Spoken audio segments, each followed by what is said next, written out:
नमस्कार, जनता टीवी देख रहे हैं आप। आपके साथ मैं हूं खुशबू पांडे। तो चलिए रुक करते हैं खबरों की ओर। देहरादून में नाबार्ड के जरिए आयोजित स्टेट क्रेडिट सेमिनार का आयोजन किया गया, जिसमें सीएम पुष्कर सिंह धामी शामिल हुए। इस दौरान मुख्यमंत्री ने क्या कुछ कहा है, सुनिए।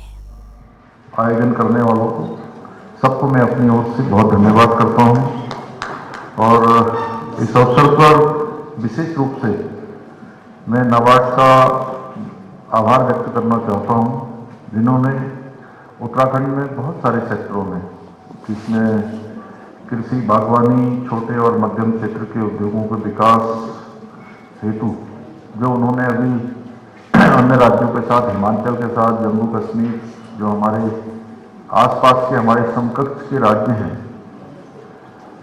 पर्वतीय राज्य या जिनको हिल स्टेट कह सकते हैं, उनकी और हमारी जो तुलना रहती है और उसमें जो आगामी वर्ष के लिए 40,000 करोड़ रुपए का ऋण की जो योजना तैयार की है, उसके लिए मैं आपको विशेष रूप से धन्यवाद करता हूं कि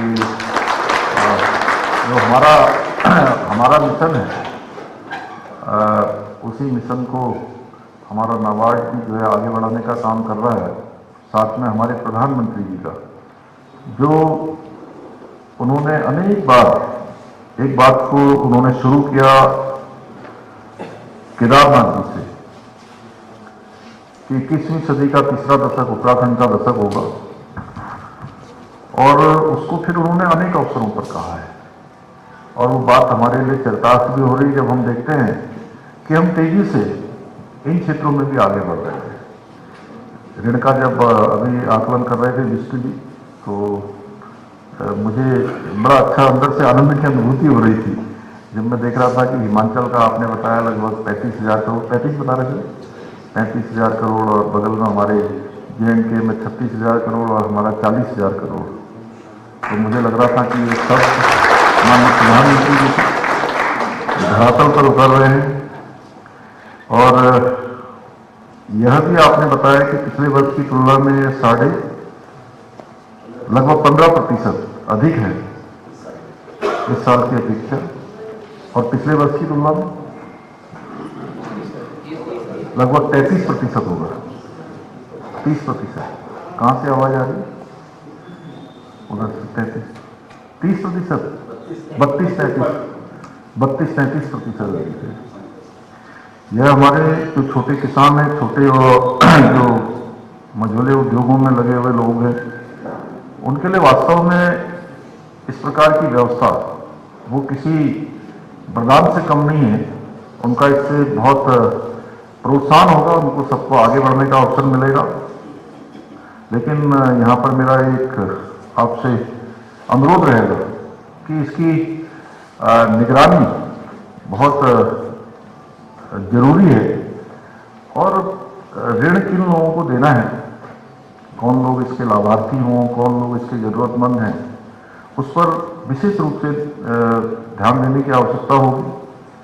साथ ही साथ जो हमारी मातृशक्ति है, और आज हमारे प्रधानमंत्री जी ने देश के अंदर नारी शक्ति बंधन विधेयक संसद के दोनों सदनों में पारित करके कानून बना दिया, आगे के लिए उनके आरक्षण सुनिश्चित कर दिया, और राज्य में हमने पहले से ही 30% का आरक्षण यहाँ की जो मातृशक्ति हमारी माताएं बहनें हैं उनके जीवन। मुख्यमंत्री पुष्कर सिंह धामी नैनीताल के कैंची धाम पहुंचे हैं, जहां उन्होंने बाबा नीब करौरी महाराज की तपोस्थली में सांस्कृतिक उत्सव का स्वच्छता कार्यक्रम का शुभारंभ किया है। इस दौरान सीएम धामी ने कहा है कि 22 जनवरी को अयोध्या में रामलला की प्राण प्रतिष्ठा के उपलक्ष्य में प्रदेश भर में पूरी जन सहभागिता के साथ भव्य कार्यक्रम आयोजित किए जा रहे हैं। मर्यादा पुरुषोत्तम भगवान श्री राम के आदर्शों पर चलकर हमें देवभूमि की सेवा करने का जो अवसर मिला है, उस अवसर को हम अपने विकल्पित रहित संकल्प के साथ पूरा करने के लिए लगातार काम कर रहे हैं। हमें उत्तराखंड को देश का सर्वोत्तम राज्य बनाना है। ये बड़ा शुभ घड़ी और शुभ समय हमारे देश के लिए आया है। लंबे समय से हम सब प्रतीक्षा कर रहे थे कि भगवान राम का मंदिर उनके जन्म स्थान पर बने। 500 वर्षों से भी लंबी प्रतीक्षा राम भक्तों ने की है, रास भक्तों ने की है। ये कालखंड हमारे प्रधानमंत्री आदरणीय नरेंद्र मोदी जी के नेतृत्व में आया है कि मंदिर बन रहा है। भगवान रामलला 22 जनवरी को वहाँ विराजित हो रहे हैं और इस उपलक्ष्य में पूरे देश के अंदर हमारे प्रधानमंत्री जी के आह्वान पर स्वच्छता का पखवाड़ा चलाया जा रहा है और पूरे प्रदेश के अंदर देवभूमि का विशेष महत्व है। जब ऐसा कालखंड आया है पूरे हर्ष का, उत्साह का, दीपोत्सव का, दीपावली का, तो हमने पूरे प्रदेश के अंदर उत्तरायणी के दिन से, शुभ दिन से, ये बाबा का नीम करोरी बाबा का ये कैंची धाम जो ये विश्व प्रसिद्ध स्थान है, एक तो यहाँ से ये अभियान शुरू किया है सफाई का, स्वच्छता का, और पूरे उत्तराखंड के अंदर हम जितने भी हमारे देव स्थान हैं, जितने भी हमारे धार्मिक स्थान हैं, जितने भी सार्वजनिक स्थान हैं, सभी लोगों को साथ में लेकर सरकार इसमें प्रशासन आगे जरूर रहेगा, कोऑर्डिनेशन का काम करेगा, लेकिन ये जन जन का अभियान बनेगा। इसको जन जन का अभियान बनाकर स्वच्छता को हमने प्राथमिकता दी है। पूरी तरह से हम इस पूरे पखवाड़े में इसको मनाएंगे। आज उत्तरायण का भी पर्व है और बाबा के धाम पर बाबा हनुमान भक्त भी है, राम भक्त भी है। ये बहुत ही शुभ कार्य है। प्रधानमंत्री नरेंद्र मोदी के आह्वान पर देश भर के मंदिरों में सफाई अभियान शुरू किया गया है। इसी कड़ी में उत्तराखंड में भी मंदिरों में भजन कीर्तन के साथ साथ सफाई अभियान चलाया गया है, जिसकी मुख्यमंत्री धामी ने सोशल मीडिया पर पोस्ट कर जानकारी दी है।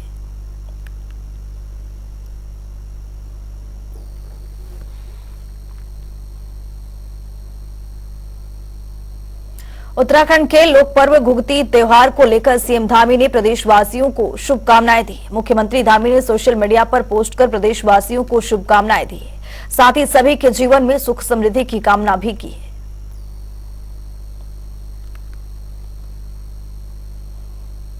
22 जनवरी को अयोध्या राम मंदिर प्राण प्रतिष्ठा के दिन उत्तराखंड में बड़े स्तर पर कार्यक्रम आयोजित किए जाएंगे। इतना ही नहीं, मुख्यमंत्री पुष्कर सिंह धामी और बीजेपी के प्रदेश अध्यक्ष महेंद्र भट्ट का भी प्रवास का कार्यक्रम है। बता दें कि महेंद्र भट्ट जोशी मठ में रहेंगे और वहां पर पदाधिकारियों और कार्यकर्ताओं के साथ मंदिर में पूजा कीर्तन के साथ हवन करेंगे। वहीं मुख्यमंत्री पुष्कर सिंह धामी ने कहा है कि प्रवास करेंगे, ये अभी ये तय नहीं हुआ है।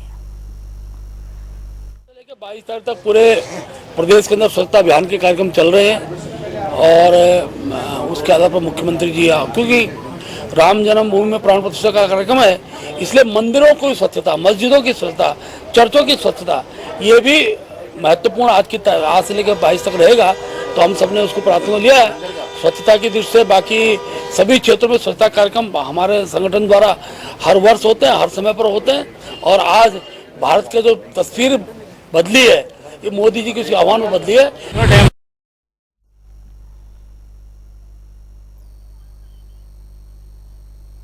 अयोध्या में 22 जनवरी को भगवान श्री राम की प्राण प्रतिष्ठा होनी है। उससे पहले आज से ही प्रधानमंत्री मोदी के आह्वान पर देश भर में कई तरह के कार्यक्रमों का आयोजन किया जा रहा है। इसी कड़ी में देहरादून में स्वास्थ्य क्षेत्र से जुड़े लोगों ने स्वैच्छिक रक्तदान शिविर का आयोजन किया है और रक्तदान महादान का संदेश दिया है। बता दें कि कार्यक्रम में बतौर मुख्य अतिथि बीजेपी प्रदेश अध्यक्ष महेंद्र भट्ट समेत कई गणमान्य लोग भी यहां पर शिरकत करने के लिए पहुंचे।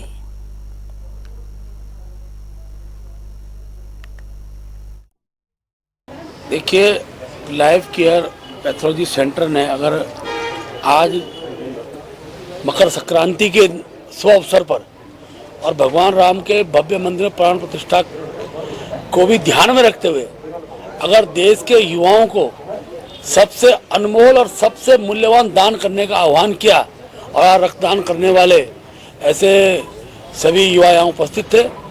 सेंटर के जो हमारे डॉक्टर साहब रावत जी हैं, उनको मैं बहुत बधाई देता हूँ।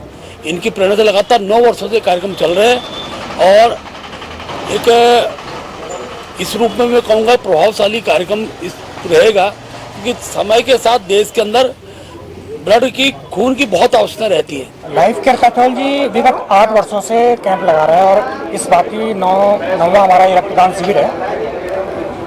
हमारा उद्देश्य ये रहता है कि कोविड में और डेंगू में हमारे पास बहुत से फोन आते हैं, बहुत से मैसेज आते हैं कि ब्लड चाहिए, ब्लड अरेंज नहीं हो पा रहा है, क्योंकि अभी भी ब्लड डोनेशन अब काफ़ी कमी है। अभी भी हर कोई ब्लड डोनेट नहीं कर रहा है, जिस वजह से ब्लड बैंक में काफ़ी कमी आती है। और इसी उद्देश्य से और राम जन्मभूमि के उपलक्ष्य में और हमारे मकरनी के उपलक्ष्य में हमारे 9वां रक्तदान शिविर है। हमेशा की बात ही इस वर्ष भी हम 60 से 80 यूनिट दान करते हैं। साइंटिफिकली प्रूव्ड है, अगर आप हेल्दी एडल्ट हो, 16 साल से और 60 साल के बीच में हो और आप लोग कोई ऐसी संक्रमित बीमारी नहीं है जो कि ट्रांसमिट हो सकती है, तो आप ब्लड डोनेट कर सकते हो। हर 3 महीने में आप ब्लड डोनेट कर सकते हैं, क्योंकि जो हमारी RBCs होती हैं, जो हमारी ब्लड सेल्स होती हैं, उनकी लाइफ स्पैन इज 120 सेल्स, अपने आप अदरवाइज ये अपने आप डिस्ट्रॉय हो जाएंगी। तो मैं नहीं समझता हूँ कि इससे बड़ा कोई दान है कि अगर आप रक्त दान करते हैं और इससे किसी की जान बचाते हैं। कैबिनेट मंत्री गणेश जोशी ने मसूरी विधानसभा क्षेत्र पहुंचे, जहां उन्होंने मकर संक्रांति के अवसर पर 12 करोड़ से अधिक की लागत से होने वाले विकास कार्यों का विधिवत शिलान्यास किया है। इस दौरान गणेश जोशी ने कहा है कि प्रदेश में मुख्यमंत्री पुष्कर सिंह धामी के नेतृत्व में लगातार विकास हो रहा है।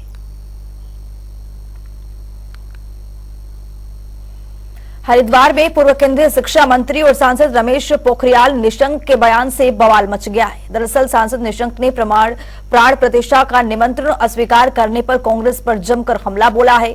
उन्होंने कांग्रेस के खत्म होने का बयान दिया था, जिसके बाद अब कांग्रेस की तरफ से तीखी प्रतिक्रिया सामने आ रही है। हरिद्वार के ज्वालामुखी से कांग्रेस के विधायक रवि बहादुर ने निशंक के बयान पर पलटवार करते हुए कहा है कि निशंक जी से इस तरह के बयान की उम्मीद नहीं थी। उन्हें विकास कार्यों से कोई मतलब नहीं है, इसीलिए वे इस तरह के बयानबाजी कर रहे हैं। साथ ही उन्होंने कहा है कि जब राम मंदिर पूरा होगा तो वे सभी शंकराचार्यों को आगे रखते हुए मंदिर में जाएंगे। यार निशाना नहीं साधा है। मुझे अचरज हो रहा है कि इतने बड़े नेता जो सूबे के मुख्यमंत्री भी रह चुके हैं, 2 बार के सांसद हैं, क्या वो नशा करने लगे हैं, भांग में रहते हैं, या वो कहानी हो रही है कि जो मोदी जी चल रहे हैं उनके पीछे ही चल रहे हैं। वो तो इस तरह की विचारधारा के आदमी नहीं थे कि अब ये तो वो कहानी कर रहे हैं कि जैसे सरदार ही लंगड़ा है तो फौज भी अपने आप समझ लो क्या होगी। वो तो अनसठ बोलते हैं, आज ये भी अनसठ बोल रहा है। अभी बची कुची कांग्रेस को कह रहे हैं खत्म हो रही है। अब अगर इतनी चिंता है कांग्रेस की तो कांग्रेस को आप ज्ञान दे दीजिए। आप कह रहे हो कि हमने अस्वीकार कर दिया। अरे भैया, कांग्रेस वो पार्टी है जो हमेशा सच्चाई को एक्सेप्ट करती है। मसूरी में सफाई कर्मियों की लंबित मांगों पर कार्रवाई न होने से अखिल भारतीय सफाई मजदूर संघ ने सामूहिक गिरफ्तारी देने का ऐलान किया है। अखिल भारतीय सफाई मजदूर संघ की मसूरी शाखा के अध्यक्ष गुलशन चैलानिया के नेतृत्व में संघ के कर्मचारी मसूरी के पिक्चर पैलेस चौक पर इकट्ठा हुए, जहां उन्होंने सरकार के विरोध में नारेबाजी कर जुलूस भी निकाला। वहीं इस पर अखिल भारतीय सफाई मजदूर संघ मसूरी अध्यक्ष गुलशन चैनालिया और महासचिव ने कहा है कि पूर्व में सफाई कर्मियों की समस्याओं के समाधान के लिए सीएम को ज्ञापन दिया गया था, पर इसके बावजूद प्रशासन की ओर से इस पर कोई ध्यान नहीं दिया गया। हम लगातार पिछले 2 वर्षों से सरकार के साथ जुड़े हुए हैं। वार्ता चल रही है। 1-2 साल पहले Lalit Riyal committee, doctor Lalit Riyal committee बनी थी। उसमें माना गया था कि आपकी सरकार ने माना था कि आपकी शर्तें जायज़ हैं और इन्हें लागू किया जाएगा, परंतु शर्तें होने के बाद, मंजूर होने के बावजूद भी उन्होंने कोई कार्रवाई इस पर नहीं की। हम लगातार 29 तारीख को भी हमने डीएम को ज्ञापन दिया था। अभी भी उन्होंने फिर हमें 12 तारीख का टाइम दिया था कि 12 तारीख को वार्ता होगी और आपके हित में कुछ ना कुछ करा जाएगा, परंतु 12 जनवरी को भी ना कुछ हो के हमने उन्हें 15 तारीख का कल जेल भरो आंदोलन का दिया है। उन्होंने एस्मा लगा दिया कि कोई कर्मचारी हड़ताल नहीं करेगा वरना उन्हें बंद कर दिया जाएगा। इसलिए इसका रोष जताते हुए सभी कर्मचारी खुद ही जेल भरो आंदोलन कर। नगर पालिका के जो प्रांगण में नगर पालिका पिक्चर पैलेस में हम लोग एकत्रित हुए हैं। सरकार से हमने बहुत लंबे टाइम से गुजारिश करी थी कि हमारी मांगों पर चर्चा की जाए, वार्ता की जाए। आज ये टाइम आने के बाद भी हमने ये निर्णय लिया है कि मसाल जुलूस निकाला जाए पूरे मसूरी में, पूरे उत्तराखंड में ये भागीदारी ली जाए जा रही कर्मचारी की ओर से। Mussoorie taxi car owner association ने ओला उबर का विरोध प्रदर्शन किया है। टैक्सी कार ऑनर एसोसिएशन के महासचिव सुंदर सिंह पवार ने बताया है कि मसूरी में ओला उबर को संचालित किए जाने का आरटीओ की ओर से प्रयास किया जा रहा है। इसके साथ ही कुछ लोग ओला उबर के ऑफिस का निर्माण कर रहे हैं, जिसको लेकर यह विरोध किया जा रहा है। उन्होंने कहा है कि अगर मसूरी में ओला उबर संचालित होगी तो उसका पुरजोर तरीके से विरोध किया जाएगा। आरटीओ के कुछ आरटीओ के संरक्षण में ये लोग कर रहे हैं और देहरादून में जो आरटीओ सुनील शर्मा है ये अब कुछ ओला उबर की गाड़ियों को इनको संरक्षण दे रहे हैं जगहमारी वालों को। इसलिए परसों एक मीटिंग रखी गई थी, उस मीटिंग का भी मैं विरोध कर रहा हूँ। कल भी मैं देहरादून गया था, मैं माननीय मंत्री जी पे गया, मैं अपने जो बीजेपी के अध्यक्ष है महेंद्र भट्ट जी उनके पास गया। मेरी सोमवार को मीटिंग है इस विषय में और मैं कमिश्नर साहब से भी इस बार वार्ता रखूंगा कि ये ओला उबर को जब उत्तराखंड में कहीं परमिशन नहीं है तो ये इन गाड़ियों को क्यों चलाया जा रहा है और क्यों आरटीओ इन लोगों को, बाहरी लोगों को यहाँ पे संरक्षण दे रहा है। ओला उबर की कोई परमिशन नहीं है, ये कोई हरियाणा की गाड़ी है, कोई यूपी की गाड़ी है, कोई चंडीगढ़ की, कोई दिल्ली की, राजस्थान की। ओला उबर की अभी भी यहाँ पे 2-3 गाड़ियाँ आई थी, उन्होंने अपना ऐप खोला, यहाँ से सवारी ले जाने के लिए तैयार है। तो कहीं भी इनको यहाँ पे परमिशन नहीं है और अगर ये ऐसा होगा ओला उबर को अगर ये संरक्षण देंगे तो मैं इसका पुरजोर विरोध करूंगा। हल्द्वानी में पर्वतीय उत्थान मंच के तत्वाधान में आयोजित उत्तरायणी मेले का रंगारंग कार्यक्रमों के साथ समापन हो गया है। इस मौके पर पूरे कुमाऊनी संस्कृति के वेशभूषा में सजे लोगों ने शानदार झांकियां निकालकर उत्तराखंड की संस्कृति का नजारा पेश किया है। बता दें कि उत्तरायणी कौतिक मेला हर साल 1 हफ्ते तक हल्द्वानी के पर्वतीय उत्थान मंच में आयोजित किया जाता है। इस दौरान कुमाऊनी संस्कृति का प्रदर्शन किया जाता है।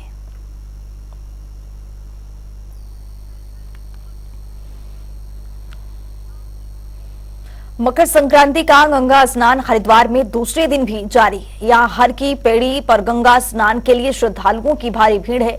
बता दें कि मकर संक्रांति पर्व पर गंगा स्नान का विशेष महत्व है। इस दिन गंगा स्नान करने और दान करने से पुण्य फल की प्राप्ति होती है। इसीलिए देश भर के कई राज्यों से श्रद्धालु हरिद्वार में गंगा स्नान के लिए आते हैं। वहीं प्रशासन की ओर से भी सुरक्षा व्यवस्था के पुख्ता इंतजाम किए गए हैं। सड़कों पर जाम न लगे और ट्रैफिक व्यवस्था सुचारू चलती रहे, इसके लिए डायवर्जन प्लान भी लागू किया गया है। मकर संक्रांति एक ऐसा उपलक्ष्य है जो हिंदू सनातन धर्म के लोगों के लिए बहुत पवित्र है। इसलिए मकर संक्रांति कल भी थी, आज भी है और इसमें स्नान करना बहुत जरूरी है। इसलिए हम लोग दिल्ली से आए हैं स्नान करने और हमारे को बड़ा आनंद आया। बड़ी अच्छी व्यवस्था है यहाँ की। अभी मैं तो बचपन से इधर ही रहती हूँ, लेकिन गाँव नेपाल में है। लेकिन अभी परंपरा तो हम लोग सुबह सुबह नहा लेते हैं, धो लेते हैं, वहाँ भी वही कर लेते हैं, पूजा पाठ कर लेते हैं। पूजा अच्छी होती है, जैसे हम लोग यहाँ का वो चावल लेके आते हैं, दाल लेके आते हैं, उसको छू के दान करते हैं, कपड़े दान करते हैं, पैसे दान करते हैं। सर मैं तो हर साल आता हूँ यहाँ, 7-8 साल से लगातार आया हूँ यहाँ पे गंगा मैया के स्नान करने मकर संक्रांति पे। तो सर बहुत अच्छा लग रहा है मेरे को। मैं हर साल आता हूँ यहाँ पे, गंगा मैया में आस्था है इसलिए आते हैं। ये खबर विश्व प्रसिद्ध जिम कॉर्बेट नेशनल पार्क की है। बता दें कि तराई पश्चिम वन प्रभाग के फोटो पर्यटन जोन में जल्द ही 20 से ज्यादा लोग रात को आराम फरमा सकेंगे। इसके लिए शासन ने विभाग को 1 करोड़ रुपए का बजट स्वीकृत किया है। इस बजट से पर्यटकों के लिए 2 नए ट्री हाउस और 5 इको हट का निर्माण कराया जाएगा। जो काम हम लोगों ने प्रपोज किए थे, सरकार ने उसके लिए बजट रिलीज कर दिया। 1 करोड़ रुपए उसके लिए जारी हो गया है और उसमें काम बहुत तेजी से चल रहा है। उसके अंदर 2 ट्री हाउस बनने हैं, 5 इको हट्स बननी थी। उसके अलावा बहुत सारी जो हमारी पुरानी अबंडेंट चौकियां थी उनको दोबारा से रिस्टोर करके हमको वो बनाना था। उसके अलावा वहाँ पे जनरेटर्स और पावर प्लांट्स वगैरह वो सब लगने, वो सब कार्रवाई बहुत तेजी से चल रही है। देखिए, ये बेहद खुशी की खबर है कि जो फाटो पर्यटन जोन कॉर्बेट टाइगर रिजर्व के बगल में अभी नया विकसित किया गया था राज्य सरकार द्वारा, वहां पर एक ट्री हाउस और एक ओल्ड फॉरेस्ट रेस्ट हाउस है, जिसमें कि काफी अधिक लोग नहीं रुक पा रहे थे और काफी लोग उसकी डिमांड कर रहे हैं ट्री हाउस वगैरह की। तो राज्य सरकार द्वारा जो नया कदम उठाया गया, जिसमें 5 इको हट्स और 1 ट्री हाउस का निर्माण किया जाना है, जिससे मुझे लगता है कि सरकार को राजस्व तो मिलेगा ही, साथ ही साथ जो पर्यटक हैं वो यहाँ पर अधिक संख्या में आकर रुक सकेंगे। खटीमा के जंगलों से लगे इलाकों में गुलदार का खौफ बना हुआ है। दरअसल खटीमा वन रेंज के घोशी कुआं बुड़ाई इलाके में गुलदार ने देर रात ग्रामीणों पर हमला कर उन्हें घायल कर दिया है। गुलदार के इस हमले में 3 लोग घायल हो गए हैं, जिन्हें नागरिक चिकित्सालय में इलाज के लिए भर्ती कराया गया है। वहीं हमले में गंभीर रूप से घायल एक व्यक्ति को हायर सेंटर रेफर भी किया गया है। एक्चुअली कल रात में हम सो रहे थे, मतलब कार्यक्रम कंप्लीट होने के बाद बारात में, फिर उसके बाद हम सो रहे थे तो उसमें अचानक से गुलदार आया और उसमें झपट्टा मारा। तो मेरे ये पंजा में लगा, इसमें नाक में और ये आपका गाल में, और वो साथ वाले थे उनको भी घायल किया उसने। ये आपकी घटना हुई रात के 11 से 12 के बीच में सर। कितने लोग घायल हुए आप लोग? इसमें 3 लोग घायल हुए। बताया गया कि अटैक हुआ था और अभी तो फिलहाल सब स्टेबल है मरीज, सबको प्राथमिक उपचार दे दिया गया है। फिलहाल ऐसे घबराने की कोई जरूरत नहीं है। एक मरीज है जिसको ज़्यादा इंजरीज हैं तो उसको हम एहतियात के तौर पे सुशीला तिवारी रेफर कर रहे हैं। इस बुलेटिन में मेरे साथ इतना ही। नमस्कार।